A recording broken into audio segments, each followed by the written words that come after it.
The first schoolhouse in the Aneroid district was a rural school about 2.5 miles southwest of the village of Aneroid.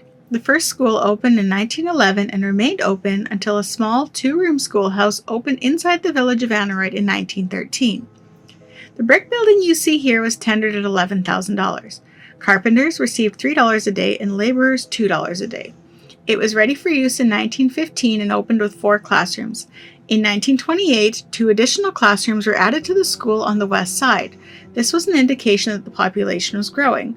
You can see a slight difference in the color of the brick when you compare the addition to the original.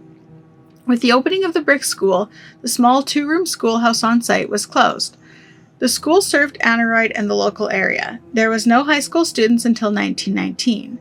As the rural population declined, the 1-room schools began to close, and the students were bused to Aneroid. By 1958, there were no more rural schools in the immediate area.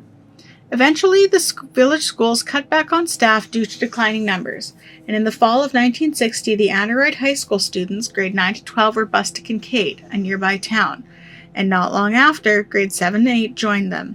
The brick school officially closed its doors in 1997. The school's been abandoned since 1997, but it holds memories for many people in the community. It was put up for sale and purchased in 2020 by a couple in Calgary who sold everything to move out to Saskatchewan. They plan to restore the building. We visited Aneroid Schoolhouse multiple times over the years. In 2021, we did a video walkthrough with the new owners. A huge thank you to Crystal and her family for inviting us out to document the building with photography and video. We're very excited to see what you'll do with the school and look forward to seeing it in the future.